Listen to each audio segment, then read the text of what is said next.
मैं कब से तुमसे कुछ पूछ रहा हूँ और तुम हो कि मेरी बात का जवाब ही नहीं दे रही हो। क्योंकि मैं नाराज हूँ तुमसे। तुम्हारी इस नाराजगी की वजह जान सकता हूँ? शादी में कितने लोग मेरी तारीफ कर रहे थे कि मैं सुंदर लग रही हूँ, मैं अच्छी लग रही हूँ, और तुम हो, तुम्हारे पास तो 2 शब्द तक नहीं है ना अपनी बीवी के तारीफ में। भाई तारीफ उसकी की जाती है जिसकी खूबसूरती शब्दों में बयान की जा सके, और तुम्हारी तारीफ के लिए मुझे शब्द ही नहीं मिलते।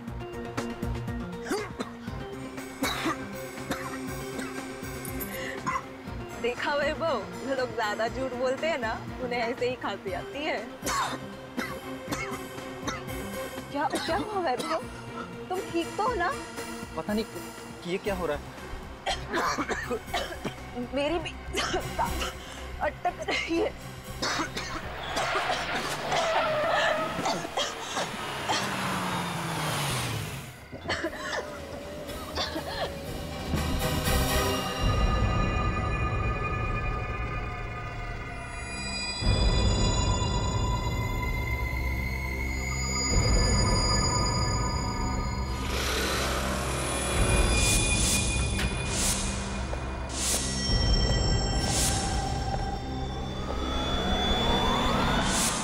अभिजीत, 25 और 26 को सिंगापुर में क्रिमिनल साइकोलॉजी पर एक बहुत बड़ी कॉन्फ्रेंस है।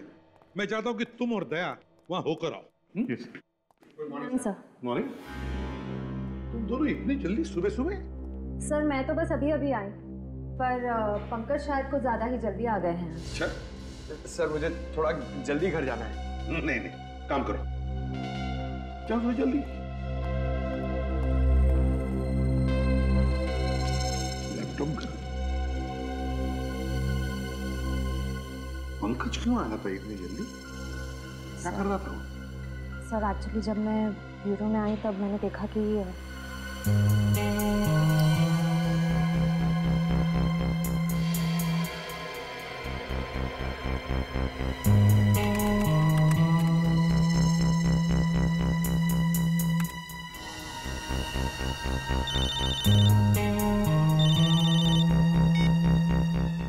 हेलो, हाँ सूरज सर। हाँ आपने जैसे कहा था मैं वैसे ही कर रहा हूँ। नहीं सर, ब्यूरो में मैं अकेला हूँ, कोई भी नहीं है। हाँ सर, सारी डेटा कॉपी हो रही है। सर कोई आ रहा है, मुझे आपको 2 मिनट फोन करने को। कौन है वहां? पंकज। अरे श्रेया, तुम कब आई? क्या कर रहे थे तुम यहाँ? मैं योगा कर रहा था। बैठे बैठे ना थोड़ा पीठ अकड़ गई थी तो। टेबल के पीछे? आप तो योगा तो कहीं भी कर सकते हैं ना। सर मुझे पूरा यकीन है ये कुछ गड़बड़ कर रहा है। सर मुझे भी लग रहा है ये सूरज और पंकज कोई टेढ़ी खीर पका रहे हैं। हाँ सर, कभी ये दोनों लैपटॉप तोड़ देते हैं, कभी सबूत को छुपाने की कोशिश करते हैं। सर ऐसा लगता है जैसे ये केस को सुलझाना नहीं उलझाना चाहते हैं। ये बात मेरे भी ध्यान में आई है काफी दिनों से, मगर क्या करें। सर ये लोग जहाँ से आए हैं वहीं वापस भेज दीजिए। एक मछली पूरे तालाब को गंदा कर देती है। वापस भेजने में कोई हर्ज नहीं है अभी, लेकिन ये लोग तो डीसीपी चित्रोली के टट्टू है ना। उन्हें अगर वापस भेज दिया ना तो डीसीपी चित्रोले यहाँ हमारे ब्यूरो में आकर तांडव करेगा। CID bureau? क्या 2 लाशें मिली हैं? कहाँ पे?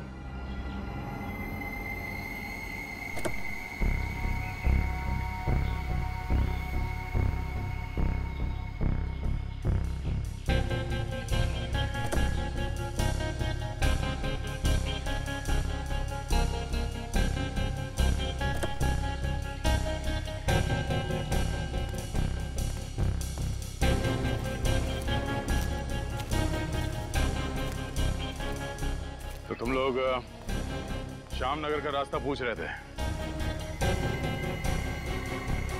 वो सर हम लोग रास्ता भटक गए थे, तभी मैंने ये गाड़ी देखी। दीपक, स्टॉप द कार। क्या हुआ? वहाँ एक कार खड़ी है, शायद कार वाले को पता हो कि श्यामनगर का रास्ता कहाँ पड़ेगा। हाँ उससे पूछते हैं, गुड आइडिया। मैं देखता हूँ।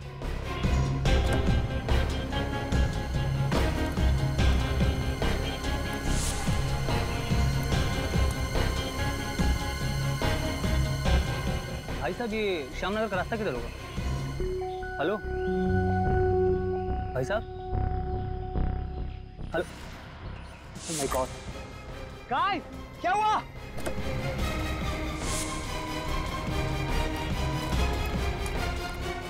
क्या हुआ?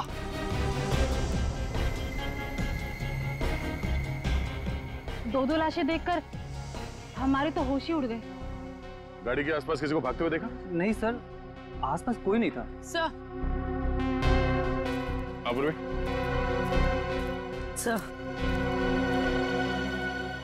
सर इसके कान पे ये जो निशान है, लगता है किसी ने ईयररिंग खींच के निकाला है। सर इसके गले पर भी एक निशान है।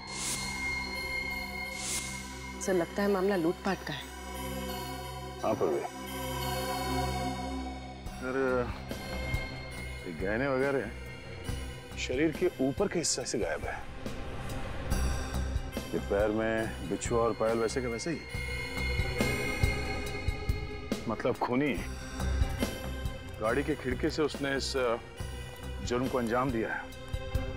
सर इन दोनों हस्बैंड वाइफ ने कितने सपने देखे होंगे सर एक दूसरे के साथ अपने भविष्य के लिए, और किसी खूनी ने सिर्फ चोरी करने के लिए इन दोनों को मार दिया। खूनी तुम्हारी तरह भावुक नहीं होते पंकज, वो सिर्फ अपना सोचते हैं, दूसरों का नहीं। इस शरीर पे कहीं भी चोट या जख्म का कोई निशान नहीं है।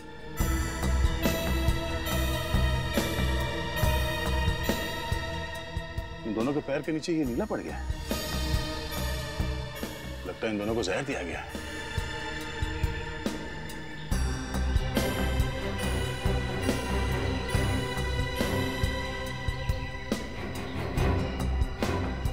सर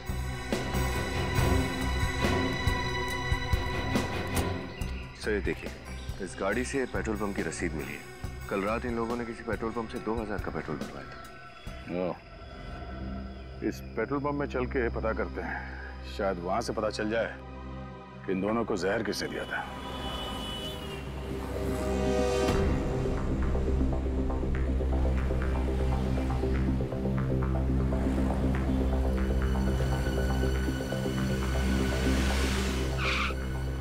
बोलो साहब कितने का डालूं?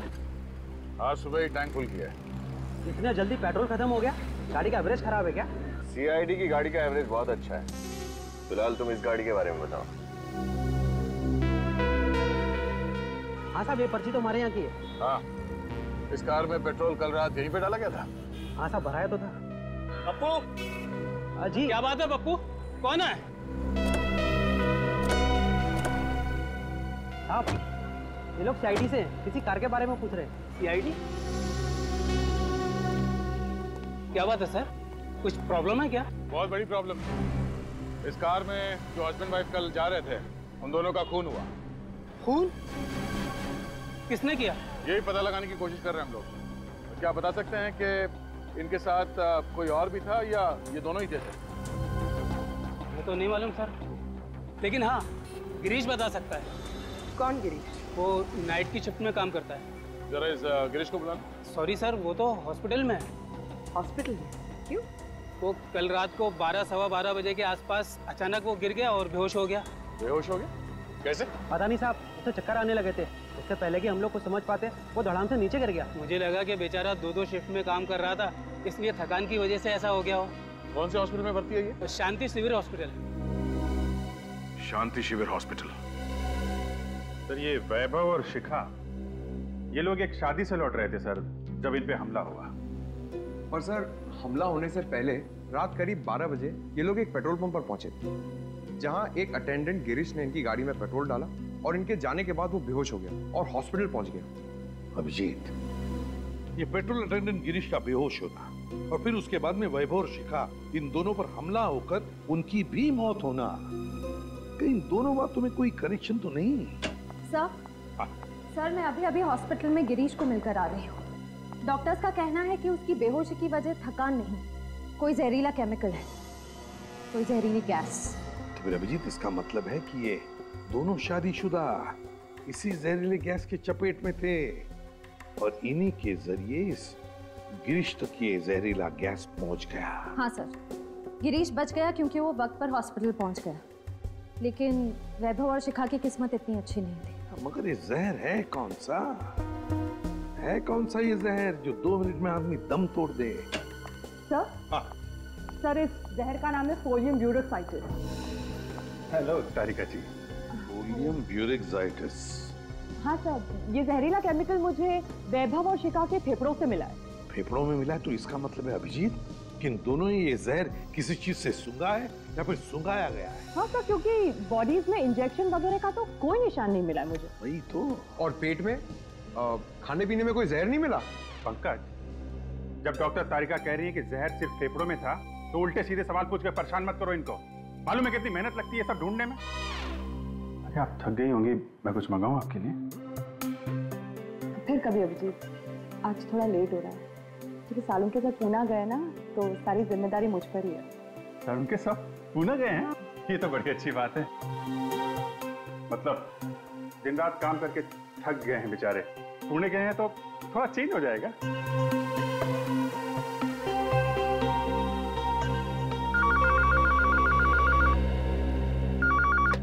हेलो, 2 खून कहाँ पे?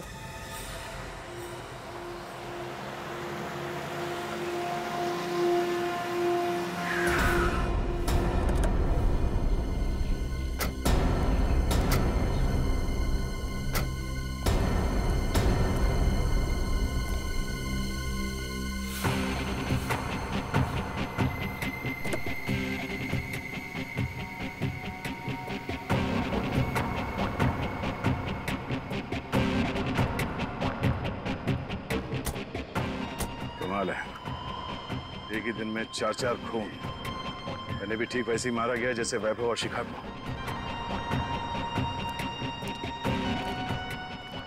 तुमने फोन किया था हमें? जी हाँ सर, मैंने फोन किया था। क्या हुआ था यहाँ पे? सुबह सुबह काम पे जा रहा था, गाड़ी को देखकर शक सा हुआ। झाँक कर देखा तो दोनों मरे पड़े थे। यहीं पे रहते? हाँ सर। ठीक है, जाओ। सर, इस खूनी को जल्दी से पकड़ना होगा सर, कहीं और मासूमों की जान ना चली जाए। सर खूनी उन्हीं लोगों पे हमला करता है जो लोग देर रात शादी से घर लौट रहे होते हैं, क्योंकि शादी में अक्सर लोग कीमती गहने वगैरह पहन के जाते हैं। सर, मुझे ऐसा लगता है कि ये खूनी जरूर शादी के खाने में जहर मिलाता होगा। नहीं पंकज, डॉक्टर तारिका ने बताया कि वैभव और शिखा के फेफड़ों में जहर मिला था, तो हो सकता है इन्हें भी जहर सुंघाया गया हो। या फिर सर शादी से निकलने के बाद रास्ते में लोग कहीं रुके हों और वहीं इन्हें जहर दे दिया गया हो सकता है। ये क्या? जीपीएस सिस्टम वो भी ऑन है। अब पता चल जाएगा ये जहर इन दोनों को कब और कहां दिया गया था। वो कैसे सर? पंकज, ये जीपीएस टेक्निक लोग गाड़ी चलाते वक्त इस्तेमाल करते हैं ये जानने के लिए कि मंजिल तक पहुंचने के लिए कौन सा रास्ता सबसे अच्छा है, कहां पे कम ट्रैफिक होता है। इस जीपीएस सिस्टम से हमें ये तो पता चल ही जाएगा कि ये गाड़ी इस रास्ते पे आई कहां से और ये कहीं पे रुकी थी या नहीं। सर? हाँ सर, जीपीएस कंपनी से उस दूसरे कपल की कार का रिकॉर्ड मिल गया। चलो दिखाओ जल्दी।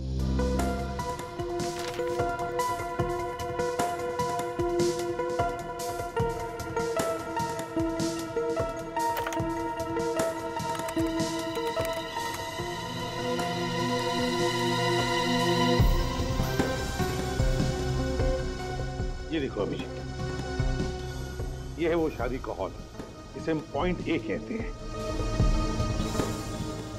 ये देखो, ये है पॉइंट बी, यहां पर इन दोनों की मौत हुई। सर पॉइंट ए से पॉइंट बी के बीच ये गाड़ी कहीं रुकी नहीं है। इसका मतलब इन दोनों को जहर शादी के हॉल में ही दिया गया है। एग्जैक्टली अभिजीत, ऐसा ही हुआ होगा। ये वैभव और शिखा ये दोनों भी तो इसी हॉल में गए थे शादी के लिए। अभिजीत, इसका एक ही मतलब हो सकता है कि वहां पर कोई तो है कोई तो है वहां प्रज्ञा बैंक्वेट्स में जिसने इन लोगों को ये जहर सुंघाया है किसी तरह से।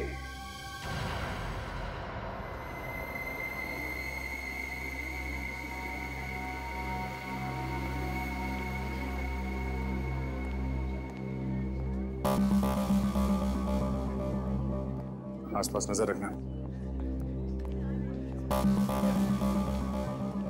अरे प्रकाश जी नमस्ते। ओ आइए सर, हम कब से आप ही का इंतजार कर रहे थे। कैसे हैं आप?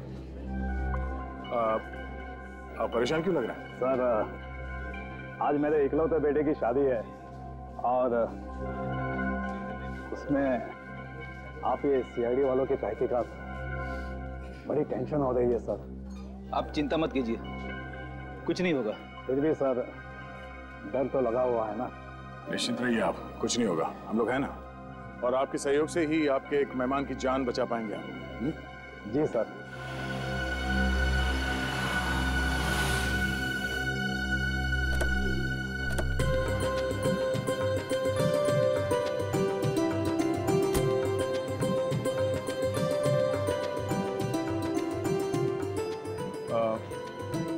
हम लोग दूल्हा दुल्हन से मिल लेते हैं।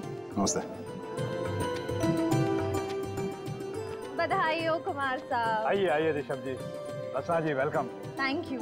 बेटे की शादी बहुत बहुत मुबारक। धन्यवाद जी, आप अपना कीमती वक्त निकाल कर यहाँ पर आए, हमारे लिए तो ये बड़े सम्मान की बात है। अरे कुमार साहब आते कैसे नहीं, शादी जैसे बंधन में इंसान रोज रोज थोड़ी फंसता है ना? अच्छा, खूब समझ रही हूँ आप क्या कहना चाह रहे हो। अब चले, दूल्हा दुल्हन से नहीं मिलना है? चलिए प्लीज। नमस्ते साहब। नमस्ते मैम साहब।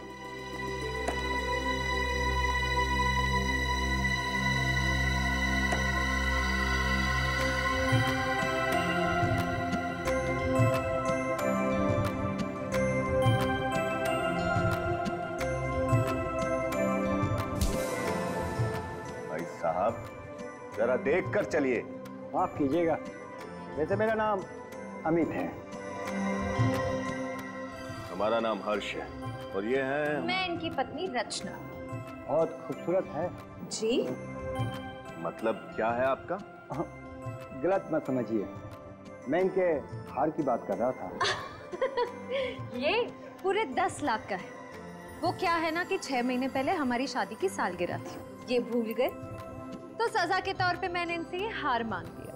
कितनी बार समझाया है तुम्हें, हर जगह ये 10 लाख का ढिंढोरा पीटने की क्या जरूरत है? वाह भाई वाह, लगता है आप दोनों में बहुत ही प्यार है। जबरदस्ती मतलब जबरदस्त प्रेम है हमारे बीच में। लेडीज एंड जेंटलमैन, शादी के माहौल में तब तक रंग नहीं जमता है जब तक लोग झूमेंगे नहीं, नाचेंगे नहीं। तो अब वक्त हो चला है इस खुशियों को संगीतमय बनाने का। जोरदार तालियों से स्वागत कीजिए मिस गीता का, जो अपनी मधुर आवाज से आप सभी का मन मोह लेगी। मिस गीता।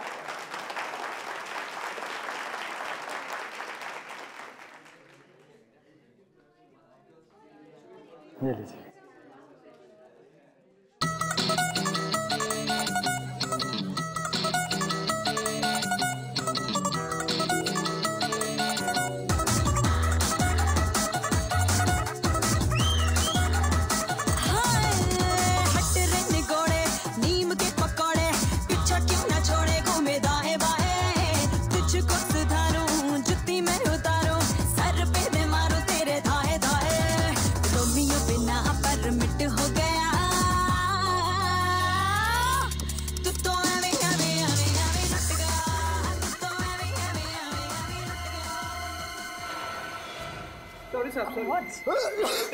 दिखाई नहीं देगा तुम्हें? हाँ सब ठीक है, घूम रहे हो क्या यहाँ? इसे देखो हमसे आगे टकरा रहा है यहाँ। अरे वो जहरीला केमिकल इन फूलों में तो नहीं है? ये सब गलती होगी सब। क्या किया ये? सब मैंने जानबूझ के नहीं किया सब। गलती हुई है, जानबूझ के किया पता चल जाएगा। जहरीले फूलों से लोगों की जान लेता तू, हाँ? और फिर उन्हें लूटता है। साहब आप कैसी बात कर रहे हैं साहब? मैं वेटर हूँ सर, मैं खुद ही नहीं हूँ साहब। चुप। रेडी, इसे ब्यूरो लेके जाओ, अच्छी तरह से खातिरदारी करो इसे। विनीत चलो हॉस्पिटल चलते हैं। चल तेरा खेल खत्म। चल साहब मेरी बात का यकीन करो, मैंने कुछ भी नहीं किया साहब। ये सब क्या था कुमार जी? कुछ नहीं, अब सब ठीक हो जाएगा।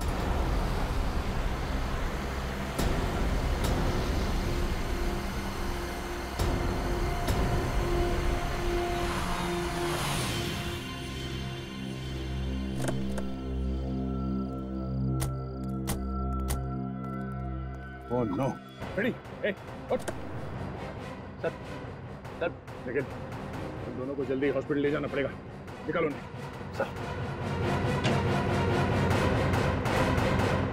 डॉक्टर साहब, आप कैसी तबीयत है फ्रेडी और उस वेटर राजू की? इन्होंने शायद कोई जहरीली गैस सूंघ ली थी, जिसकी वजह से वो बेहोश हो गए, लेकिन अभी वो खतरे से बाहर है। हम फ्रेडी से मिल सकते हैं? देखिए फिलहाल वो होश में नहीं है। मैंने उन दोनों को नींद का इंजेक्शन दिया है, दोपहर तक होश आ जाएगा। ठीक है डॉक्टर, थैंक यू। सर जरूर ही वही जहरीली गैस है जिससे उन शादीशुदा जोड़ों को मारा जा रहा है।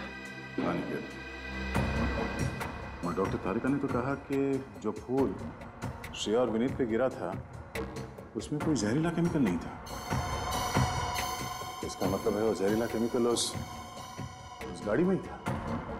लेकिन सर उस गाड़ी की चाबी हमने किसी भी बैंक्वेट के स्टाफ मेंबर को नहीं दी थी, तो फिर इन सारे सवालों का जवाब उस गाड़ी से ही मिलेगा।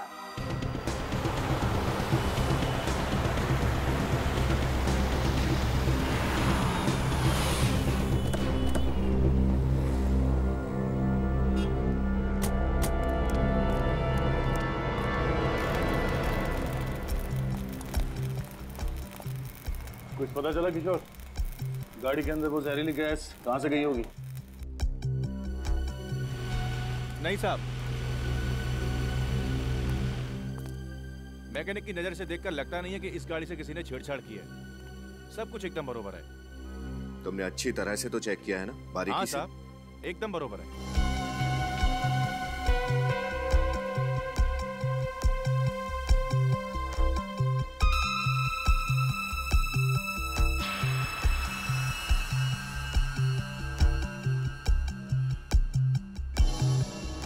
सफेद क्या है किशोर?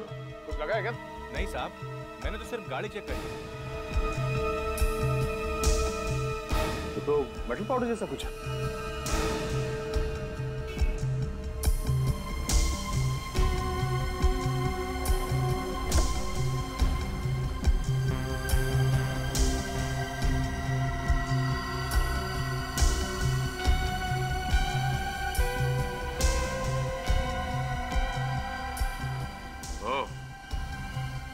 ये चक्कर है। क्या है सर? देखो, खुद ही देख लो।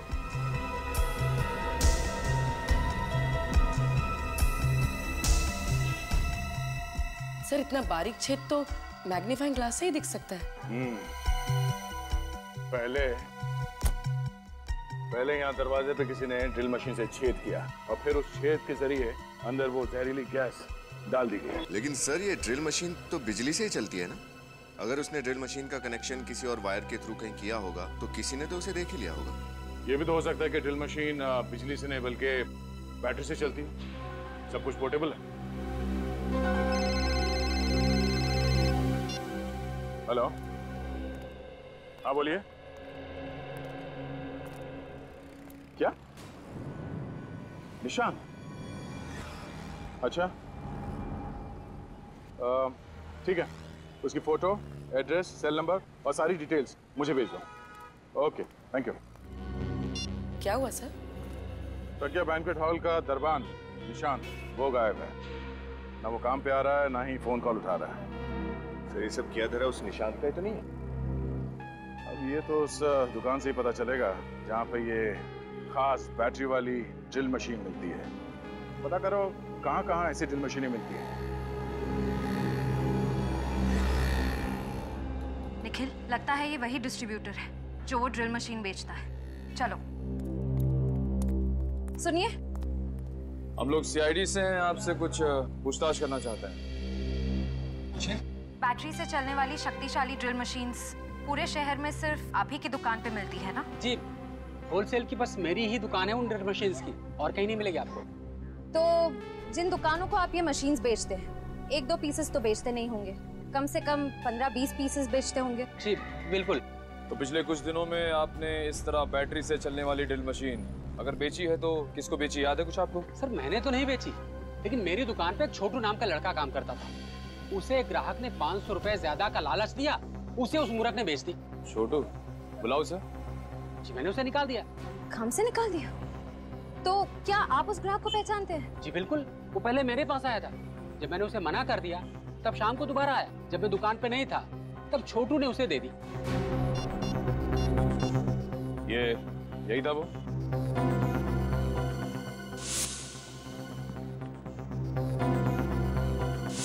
हाँ ये तो है वो।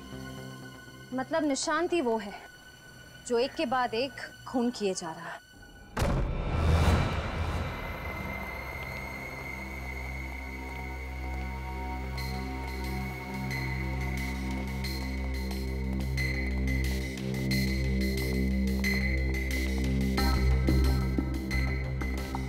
लगता है अपने परिवार के साथ 9-11 हो गया। तलाशी लो घर की अच्छी तरह से।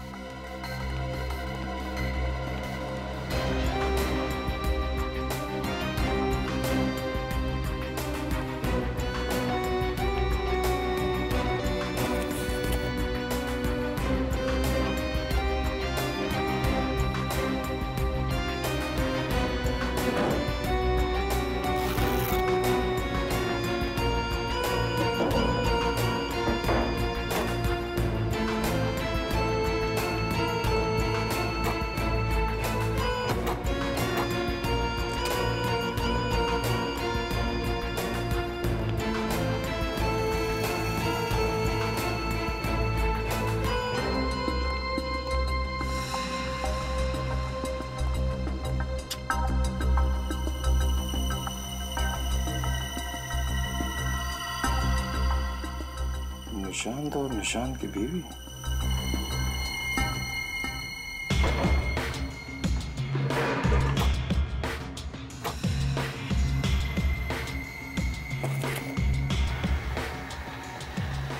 ये है वो पोर्टेबल ड्रिल मशीन जिसे उस कार के दरवाजे पे छेद किया गया।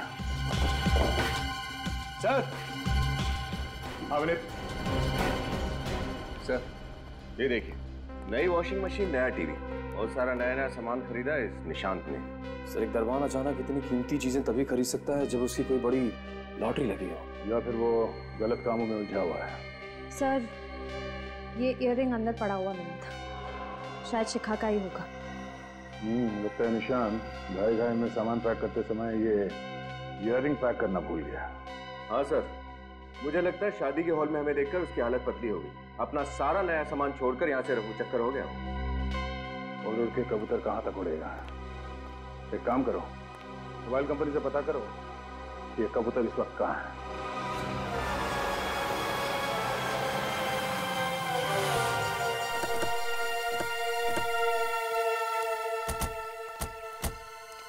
सर, आखिरी बार निशान का मोबाइल यहीं पर था। यहाँ पे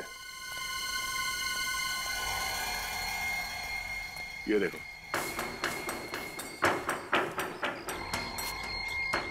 मोबाइल तोड़ दिया गया है, इसमें तो सिम कार्ड भी नहीं।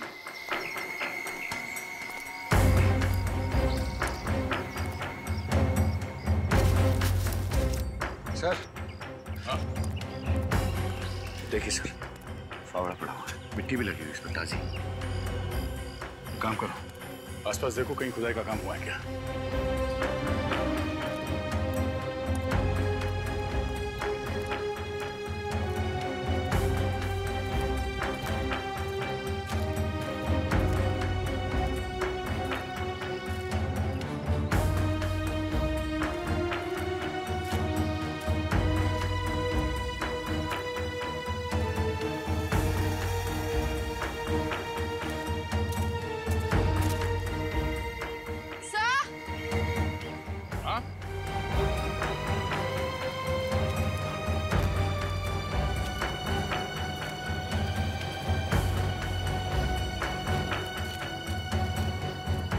सर ये देखिए, सर यहाँ मिट्टी खुदी हुई है। खोदो यहाँ।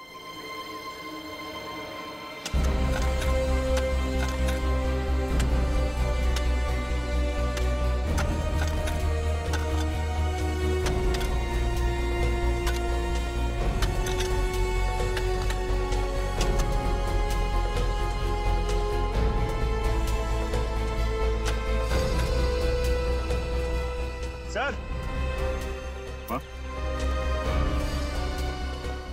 हटाओ इसे।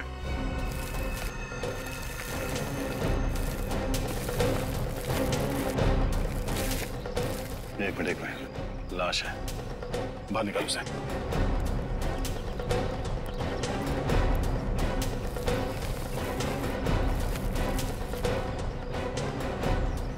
संभाल के। सर, ये निशांत है। निशांत? सर, इस केस से तो मेरा सर चकरा गया। अब इस निशांत को किसने मारा होगा? उसी ने जिसने ये सारे खून किए हैं और चोरियां की हैं। उसने इस निशान का इस्तेमाल किया सिर्फ हमें गुमराह करने के लिए। हाँ, तारिका, क्या पता चला इनके बारे में? तो मुझे 2 बातें पता चली है जो आप लोगों को खूनी के काफी करीब ले जा सकती है। क्या? वो क्या? तो ये देखिए, इसके गले पे ये खरोचों के निशान जो शायद खूनी के साथ हाथापाई की वजह से हो गए हो। सर, उस जंगल में जहाँ पे हमें निशांत की बॉडी मिली थी, वहां पे हमें निशांत का टूटा हुआ मोबाइल भी मिला था। कहीं इस हाथापाई की वजह से तो वो नहीं टूटा? हो सकता है, मगर ये खरोचों हमें खूनी तक कैसे पहुंचाएंगी? क्योंकि सर, इन खरोचों से ये पता चल रहा है कि खूनी कोई लड़का नहीं बल्कि एक लड़की है। लड़की है? वो कैसे? सर, इन खरोचों के अंदर मुझे नेल पॉलिश के ट्रेसेस, कुछ अंश मिले, और सिर्फ इतना ही नहीं, निशांत के नाखूनों में मुझे चमड़ी मिली है जिसकी डीएनए रिपोर्ट भी यही बता रही है कि खूनी एक लड़की है। नेल पॉलिश की ट्रेसेस मिले, और दूसरी बात क्या है? वो ये कि इसे भी वही जहरीला केमिकल दिया गया था जिससे उन शादीशुदा जोड़ों का खून किया गया था। मतलब इस सारे के पीछे एक ही औरत है, एक ही औरत जिसने वो सबूत भी निशांत के घर में रखे और फिर इसे जंगल में बुलाकर मार डाला। और ये सारा का सारा काम इतनी सफाई के साथ किया कि पूरा शक निशांत पे जाए। सर, हो सकता है इस निशांत की बीवी उसी औरत के कब्जे में हो सकता है श्रेया, हो सकता है, पर हो ना हो, ये कोई औरत ही है, उस होटल की स्टाफ मेंबर जिसने सारा खेल रचाया है।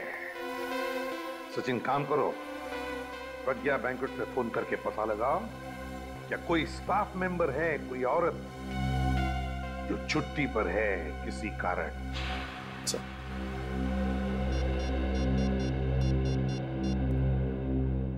हेलो, हाँ मैनेजर साहब जी।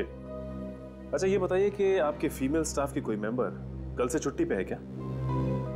जी, क्या? ओके, आपकी मदद के लिए बहुत बहुत शुक्रिया जी, थैंक यू सर। मैनेजर के हिसाब से एक लड़की है जो कल अचानक छुट्टी पे निकल गई। मतलब कोई तो औरत है होटल की स्टाफ जो छुट्टी पर है।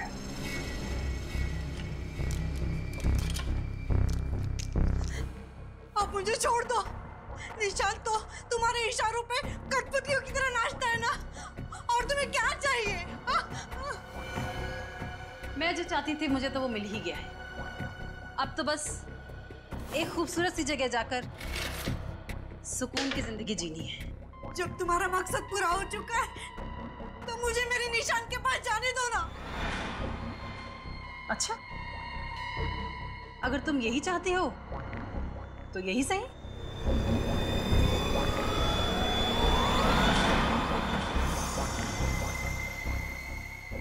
ये क्या कर रही हो? ये क्या कर रही हो तुम? वही जो तू चाहती है। निशांत के पास जाना है ना तुझे? निशांत? कहाँ गया मेरा निशांत? क्या किया तुमने निशांत के साथ? मार डाला मैंने उसे। नहीं, ऐसा नहीं हो सकता, ऐसा नहीं हो सकता। ये सच नहीं है ना? हाँ? नहीं, नहीं, नहीं, मत करो ऐसे। नहीं, मत करो ऐसे, मत करो ऐसे, मत करो तुम। नहीं,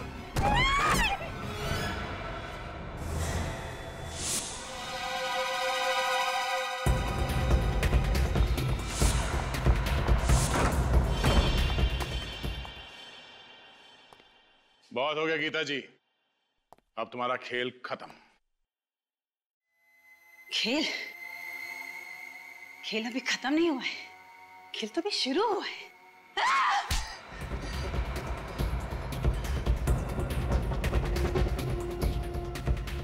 बहुत शौक चढ़ा है ना खेल खेलने का। हाँ, मैंने ही किया ये सब। इन सभी हत्याओं के पीछे मेरा ही हाथ है, क्योंकि मैं सोना लूटना चाहती थी, अमीर बनना चाहती थी। अमीर बनने के लिए, पैसा पाने के लिए 5-5 खून किए तुमने, हैं? क्या यही एक रास्ता था तुम्हारे पास अमीर बनने का? ऐसा नहीं है सर कि मैंने शराफत का रास्ता नहीं अपनाया, पर मुझे मिला क्या शराफत और मेहनत के बदले? क्यों? ऐसा क्या हुआ तुम्हारे साथ? एक अमीर इंसान के यहाँ मैं काम करती थी। एक दिन उसके यहाँ सोने की चोरी हुई और उसने सारा इल्जाम मुझ पर डाल दिया। वो तो सबूत ना होने की वजह से मैं बच गई, वरना मैं भी जेल में होती इस वक्त। और इसलिए तुमने वो बैंक्वेट हॉल ज्वाइन कर लिया, वहां गाना गाने लगी, ताकि तुम अमीर लोगों पर नजर रख सको और फिर उन्हें अपना शिकार बना सको। हाँ सर, मैं उनमें से अपना शिकार चुनती और निशान को खबर कर देती। जब लोग मेरा गाना सुन रहे होते तब निशांत अपना खेल शुरू करता, मौत का खेल। वो पार्किंग लॉट में जाता और ड्रिल मशीन के जरिए कार में छेद करता। हाँ मैम साहब, हाँ ठीक है, काम हो गया मैम साहब। हाँ हाँ हाँ, देख लिया मैंने। Okay ma'am.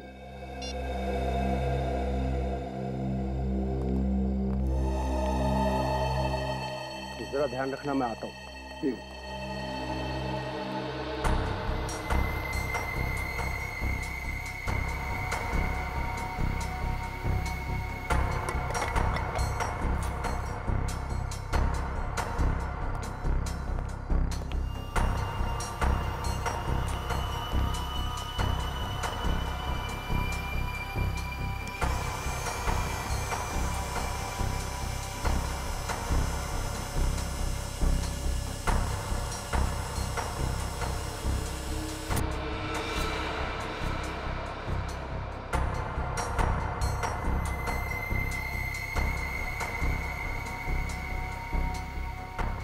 जैसे ही हमारी चुनी हुई कार शादी से निकलती, मैं और निशांत उसका पीछा करने लगते। जहरीला केमिकल आधे घंटे में अपना असर दिखाता था और कार में बैठे लोगों का दम घुटने लगता। वो लोग खिड़कियां खोल देते ताकि खुली हवा में सांस ले सके, और तब मैं वहां पहुंचकर उनके सारे गहने और जेवर लूट लेती थी। निशांत तो तुम्हारे लिए काम कर रहा था ना, फिर उसे क्यों मारा तुमने? सारा दिमाग मैं लगाती, प्लान मैं बनाती, और आए दिन वो बस अपना हिस्सा बढ़ाने की बात करता। और वैसे भी मैंने तो उसे बस एक जरिए की तरह इस्तेमाल किया, एक मोहरे की तरह, ताकि सीआईडी का शक उस पर जाए। जब मेरा काम खत्म हो गया तो मैंने उसे भी मार दिया। वाह रे वाह, अगर इतना ही दिमाग, इतनी ही मेहनत किसी अच्छे काम के लिए इस्तेमाल करती तो वैसे ही पैसा कमा लेती, पर नहीं। 5-5 खून किए तुमने, तुम्हें तो फांसी ही होगी, फांसी।